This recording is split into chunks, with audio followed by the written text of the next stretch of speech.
Ma belle-mère m'a mise à la porte à 18 ans, 2 jours après la mort de mon père. Le lendemain, plusieurs SUV se sont garés devant sa maison. Avant de commencer, n'oubliez pas de liker et de vous abonner, et laissez aussi un commentaire ci-dessous. Quelle est la leçon de vie que, selon vous, tout le monde devrait apprendre avant qu'il ne soit trop tard? Partagez vos pensées. Merci. Ma mère est morte quand j'avais 10 ans. Et honnêtement, mon père a fait de son mieux après ça. Vraiment. Il préparait des pancakes aux pépites de chocolat tous les dimanches matins, glissait des mots d'encouragement dans mon sac à dos, et je le surprenais parfois à pleurer dans le garage quand il pensait que je ne le voyais pas. Papa était anéanti par la perte de maman, mais il était toujours mon père, vous voyez. C'est là que Linda est entrée dans nos vies. J'avais 14 ans quand elle est apparue à notre porte avec son rouge à lèvres écarlates et ses sourires forcés qui n'atteignaient jamais ses yeux quand elle me regardait. Papa pensait qu'elle était cette femme incroyable et attentionnée. Et pour être juste, elle jouait parfaitement son rôle pour lui. Mais je voyais clair dans son jeu. Sa gentillesse venait toujours avec des conditions, et bizarrement, je n'y avais jamais droit. Pourtant, j'ai essayé de le soutenir. Papa méritait le bonheur après tout ce qu'il avait traversé avec le cancer de maman. Il avait gagné le droit de sourire à nouveau. Quand papa s'est effondré suite à une crise cardiaque foudroyante 5 ans plus tard, j'ai eu l'impression que mon monde entier s'écroulait en un instant. Aucun signe avant-coureur, aucune chance de dire au revoir, juste parti. J'avais 19 ans, je venais de finir le lycée, et je commençais à peine à comprendre les trucs de base de la vie d'adulte, comme prendre mes propres rendez-vous chez le médecin. Et soudain, j'étais complètement seul. Je n'avais même pas eu le temps de réaliser que c'était mon anniversaire la semaine d'avant, car nous étions en train d'organiser les funérailles de papa. La cérémonie funéraire n'était même pas terminée que Linda a commencé à me traiter comme une invitée indésirable dans ma propre maison d'enfance. Elle se déplaçait dans la maison comme si chaque centimètre lui appartenait, jetant les magazines de sport de papa et remplaçant nos photos de famille par sa collection personnelle. Je l'ai surprise un après-midi en train de littéralement frotter le nom de papa sur notre boîte aux lettres avec de la paille de fer. Quand elle a remarqué que je la regardais depuis la fenêtre, elle n'a même pas eu la décence d'avoir l'air embarrassée. Elle a juste rincé la brosse dans son seau d'eau savonneuse et a continué. « Molly, dit-elle, sa voix tranchante comme du verre brisé, tu ne fais plus vraiment partie de la famille, n'est-ce pas? Il est temps de te trouver ton propre chez toi. » Je n'ai pas discuté avec elle. À quoi bon? Alors j'ai emballé tout ce que je possédais dans 2 sacs de sport. Quelques paires de jeans, des t-shirts, mes baskets Converse usées, des articles de toilette, et ma guitare acoustique, celle que papa m'avait achetée pour mes 16 ans. En passant devant le placard à manteau, j'ai vu la vieille veste des Yankees de papa, toujours accrochée là, et je n'ai pas pu me résoudre à la toucher. Pas encore. Cette nuit-là, j'ai dormi sur le canapé de ma meilleure amie Sarah, dans son appartement près du centre-ville de Denver. Bien sûr que tu peux rester ici, Molly, a dit Sarah sans hésitation. Mikasa et Sukasa, n'est-ce pas? Elle m'a laissé une couverture douillette et une bouteille d'eau sur la table basse. Nous n'avions pas besoin d'en parler. Elle comprenait ce que je traversais. Je suis resté allongé là, à fixer le ventilateur de plafond, les mains pressées contre ma poitrine pour ne pas m'effondrer complètement. Le chagrin n'était pas bruyant ou dramatique. Il était lourd, comme si je portais des blocs de béton dans ma cage thoracique. Mais avant de fermer les yeux, j'ai passé un coup de fil à la sœur aînée de papa, tante Rebecca. Elle a répondu à la 2e sonnerie et a poussé tous les cris de surprise appropriés pendant que je lui racontais tout. Je ne me souviens pas exactement de ce que j'ai dit, je déversais un flot de paroles entre 2 sanglots, mais je me souviens du long silence à l'autre bout du fil. C'était le genre de silence qui vous enveloppe quand quelqu'un écoute vraiment, pas seulement en attendant son tour de parler. Finalement, elle a pris la parole. « Je m'en occupe, ma chérie, dit-elle fermement. Es-tu en sécurité chez Sarah, ou dois-je venir te chercher ce soir? Je vais bien ici. Ai-je réussi à dire. Mais, tante Rebecca, j'ai besoin d'aide. Je ne sais pas quoi faire. Ne t'inquiète pas, Molly. Retourne à la maison demain matin pour prendre le reste de tes affaires. Je te rejoindrai là-bas. Je n'avais aucune idée de ce qu'elle voulait dire par là, mais quelque chose dans le ton de sa voix m'a fait sentir que peut-être, juste peut-être, tout n'était pas complètement sans espoir. Le lendemain matin, j'ai conduit ma vieille Honda Civic jusqu'à la maison où j'avais vécu depuis ma naissance. Celle avec les marches du Porsche qui tanguaient et le nichoir tordu que papa et moi avions construit ensemble quand j'avais 12 ans. Je me souvenais qu'on s'était tous les deux couverts de peinture bleu vif ce jour-là. Mais quand je suis arrivé dans l'allée, quelque chose était très différent. 5 Cadillac Escalade noirs étaient garés le long du trottoir, comme si nous tournions une sorte de raid du FBI. 2 hommes en costume sombre se tenaient près de notre porte d'entrée. L'un vérifiait constamment son Apple Watch.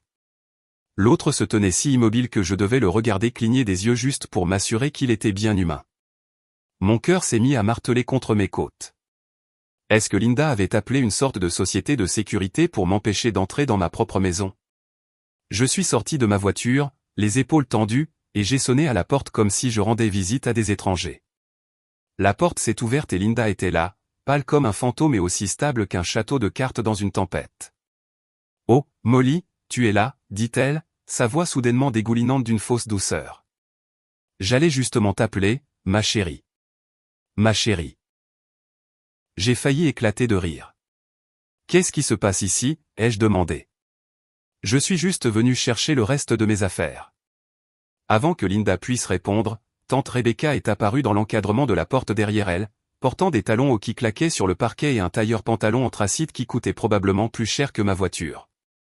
Elle tenait un épais dossier cartonné.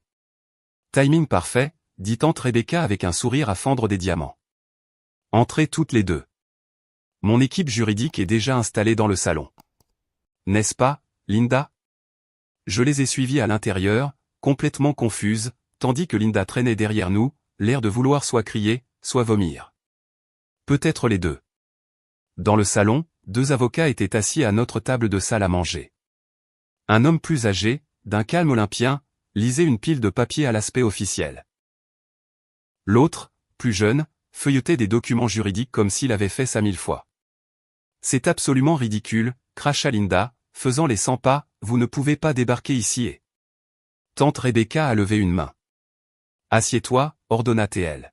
« Arrête de parler, Linda.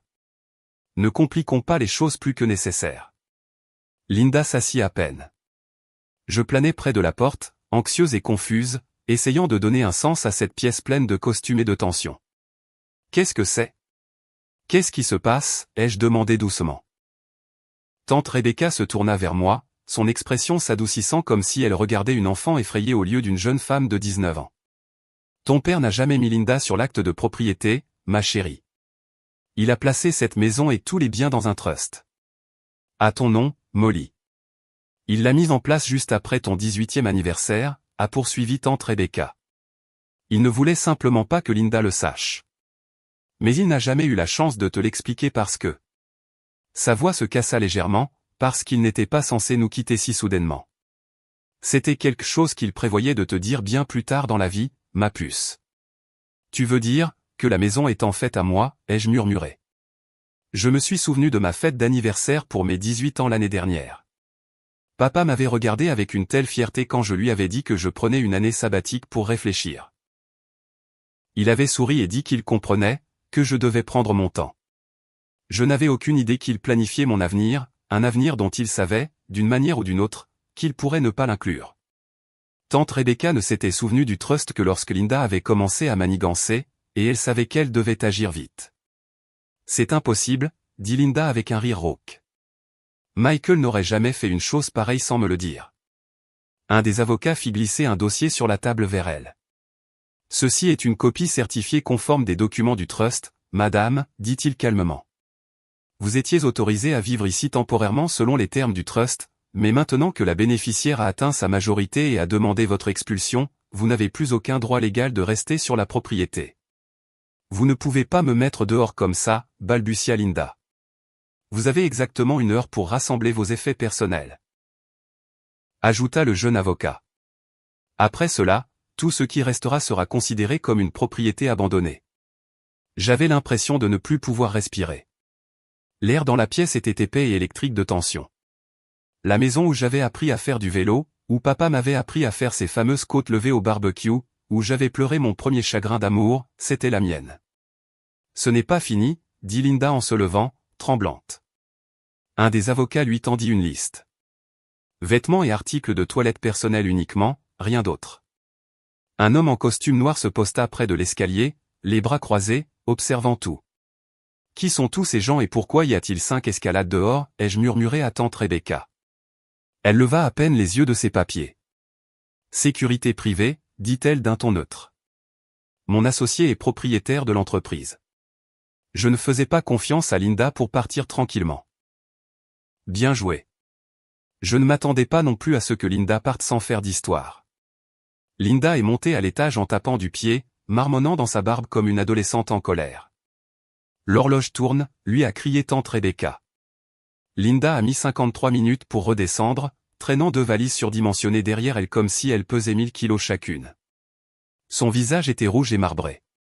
Sa bouche était pincée en une ligne fine, mais ses yeux étaient limpides. Pas de larmes qu'elle aurait eu le droit de verser. Elle s'est arrêtée à la porte d'entrée comme si elle avait quelque chose d'important à dire. Peut-être des excuses, peut-être une dernière insulte pour se sentir mieux. Mais elle n'a rien dit. Elle a juste secoué la tête, baissé les yeux et est sortie dans le soleil éclatant du Colorado comme un fantôme. L'un des escalades noirs la suivit lentement sur Maple Street jusqu'à ce qu'elle disparaisse au coin de la rue. Je suis resté dans l'embrasure de la porte, la regardant partir, puis je suis allé directement dans la cuisine où papa avait l'habitude de faire ses omelettes du week-end. Tante Rebecca se déplaçait tranquillement dans la cuisine, versant 2 verres de thé glacé. Elle m'en a tendu un sans dire un mot, et nous nous sommes assises à la même table où je faisais mes devoirs de maths pendant que papa remuait son chili sur le feu ou essayait de recréer la fameuse recette d'enchilada de maman. « Ça va, ma chérie ?» a demandé tante Rebecca.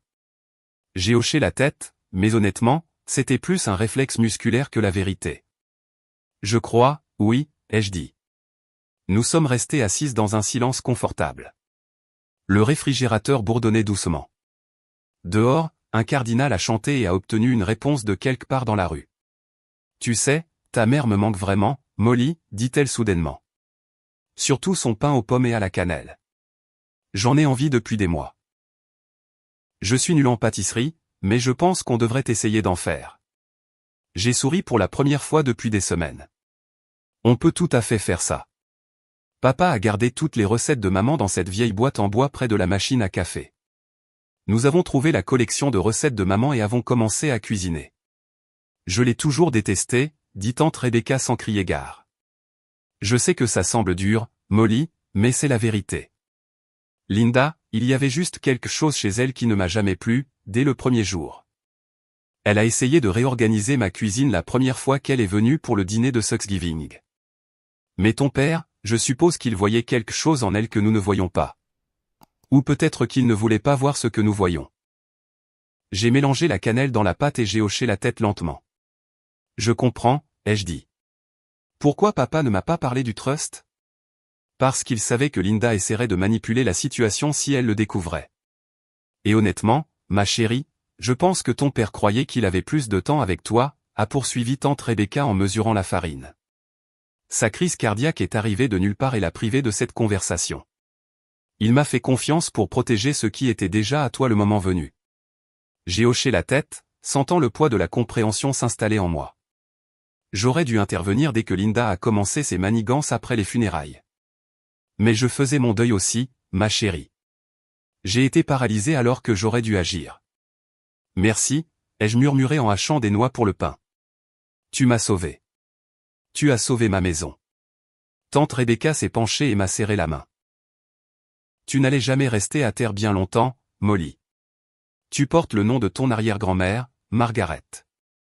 Tu es l'arrière-petite-fille de la femme qui a construit sa propre maison pendant la dépression et qui n'a jamais toléré les absurdités de personne. Après avoir glissé le pain au four, nous avons attendu sur le porche arrière, respirant l'odeur de la recette de maman qui remplissait à nouveau la maison. Ce n'était pas tout à fait aussi parfait que celui que maman faisait, mais cela nous a apporté le réconfort dont nous avions désespérément besoin. Cette nuit-là, j'ai dormi dans ma vieille chambre pour la première fois depuis des jours. Je n'ai pas tout déballé tout de suite. Les murs avaient encore de minuscules trous laissés par des posters que j'avais enlevés des années auparavant, et les coins sentaient légèrement la bougie à la vanille et les vieux livres. J'ai ouvert mon placard, m'attendant à moitié à ce qu'il soit vide. Mais elle était là. Une boîte de rangement en plastique remplie de souvenirs d'enfance que papa n'avait jamais laissé Linda jeter. J'ai erré dans la maison pieds nus, chaque lame de parquet grinçante m'accueillant comme une vieille amie. Dans le couloir, j'ai passé mes doigts sur l'interrupteur que papa avait étiqueté de son écriture désordonnée, Porsche avant, cuisine, salon. Dans sa chambre. Sa chambre, maintenant. J'ai hésité devant la porte. Elle s'est ouverte silencieusement alors que j'entrais. Son placard était encore plein. Des chemises en flanelle, des sweats à capuche usée, et la veste en jean qu'il portait chaque automne. J'ai pressé mon visage contre elle sans réfléchir. Elle sentait encore son eau de Cologne, le café, les samedis matins où il fredonnait en préparant le petit déjeuner. Je n'ai pas pleuré. Je suis juste resté là, à le respirer. Plus tard, je me suis assise en tailleur sur le sol de ma chambre avec ma guitare sur les genoux. La chanson que j'écrivais depuis les funérailles m'est revenue lentement, comme un réflexe musculaire. Elle n'était pas parfaite, moi non plus. Mais le silence dans la maison semblait différent maintenant.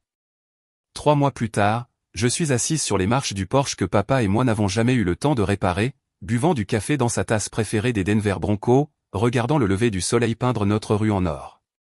La maison ressemble à nouveau à un foyer. J'ai gardé la plupart des affaires de papa exactement là où il les avait laissées. Ses lunettes de lecture sur le comptoir de la cuisine.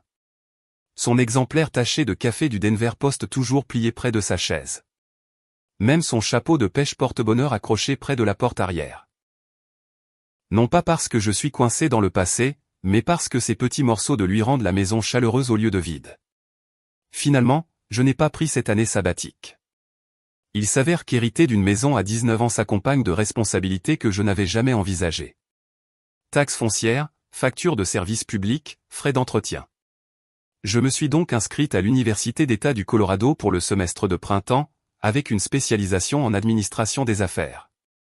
Ça aurait bien fait rire papa, considérant qu'il disait toujours que j'avais la bosse des maths. Je travaille à temps partiel dans un café local du centre-ville et, entre mon travail et l'aide financière, j'arrive à tout maintenir à flot. Ce n'est pas facile, mais c'est à moi, et ça fait toute la différence. Tante Rebecca passe tous les dimanches pour ce que nous appelons nos « aventures de recettes ». C'est-à-dire nous qui tentons de recréer la cuisine de maman avec plus ou moins de succès. La semaine dernière, nous avons essayé son fameux mac and cheese au piment vert. C'était, disons simplement que nous avons commandé une pizza après. J'ai appris par ma voisine, Madame Patterson, que Linda a déménagé à Phoenix pour vivre avec sa sœur. Apparemment, elle a essayé de contester le trust, mais son avocat lui a dit qu'elle n'avait aucune chance. Parfois, je me demande si elle pense à papa, ou si elle le voyait simplement comme un moyen d'arriver à ses fins. Je ne la déteste plus. Honnêtement, j'ai surtout de la peine pour elle.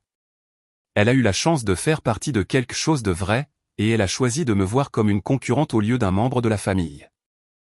Sarah vient toujours tous les vendredis pour des soirées cinéma. On fait du popcorn, on regarde de vieilles comédies, et parfois on parle de papa, parfois non. C'est ça, le deuil. Il ne suit ni calendrier, ni règles. Certains jours sont plus durs que d'autres, mais les bons jours commencent à être plus nombreux que les jours difficiles. Hier, j'ai finalement sorti la veste des Yankees de papa du placard et je l'ai portée pour aller à l'épicerie. Elle sent comme lui et me va parfaitement. Je pense qu'il aurait aimé ça. La maison n'est plus seulement un endroit dont j'ai hérité. C'est chez moi. Mon chez moi. Et je suis exactement là où je suis censé être.